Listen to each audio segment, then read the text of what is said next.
ትንቢተ ሕዝቅኤል ምዕራፍ 6 የእግዚአብሔርም ቃል ወደ እኔ እንዲህ ሲል መጣ።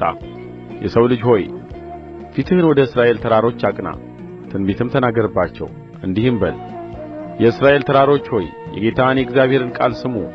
ጌታ እግዚአብሔር ለተራሮችና ለኮረብቶች ለምንጮችና ለሸለቆች እንዲህ ይላል፣ እኔ ሰይፍን አመጣባችኋለሁ፣ የኮረብታው መስገጃዎቻችሁንም አጠፋለሁ፣ መሠዊያዎቻችሁም ይፈርሳሉ፣ የፀሐይም ምስሎቻችሁ ይሰበራሉ። ተወግተውም የሞቱትን ሰዎቻችሁን በጣዖቶቻችሁ ፊት እጥላለሁ።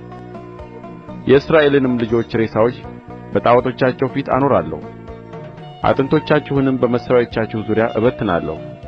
በምትኖሩበትም ስፍራ ሁሉ ከተሞች ይፈርሳሉ፣ የኮረብታው መስገጃዎችም ሁሉ ውድማ ይሆናሉ። መሠዊያዎቻችሁም ይፈርሳሉ፣ ባድማም ይሆናሉ። ጣዖቶቻችሁም ይሰበራሉ፣ ያልቃሉ።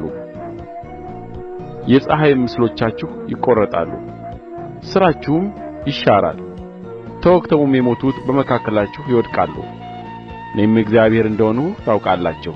ነገር ግን በአገሮች በተበተናችሁ ጊዜ በሰይፍ ያመለጡትን ቅሬታ በአሕዛብ መካከል አስቀርላችኋለሁ።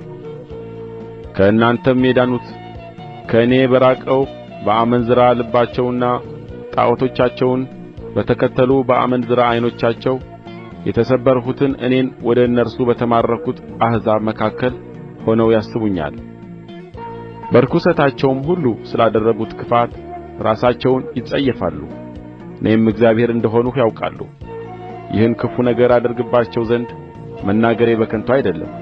ጌታ እግዚአብሔር እንዲህ ይላል፣ በእጅህ አጨብጭብ፣ በእግርህም አሸብሽብ፣ እንዲህም በል፣ በሰይፍና በራብ በቸነፈርም ይወድቃሉና ስለ እስራኤል ቤት ስለ አስጸያፊ ሥራዎቻቸው ሁሉ ወዮ!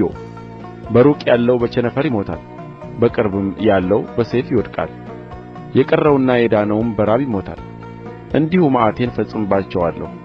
ተወግተውም የሞቱ ሰዎቻቸው በጣዖቶቻቸው መካከልና በመሠዊያዎቻቸው ዙሪያ ለጣዖቶቻቸው ጣፋጭ ሽታ ባቀረቡበት ስፍራ ከፍ ባለው ኮረብታ ሁሉ በተራሮችም ራስ ሁሉ ላይ ከለመለመውም ዛፍ ሁሉ በታች ቅጠሉም ከበዛ ከአድባር ዛፍ ሁሉ በታች በሆኑ ጊዜ እኔ እግዚአብሔር እንደ ሆንሁ ታውቃላችሁ።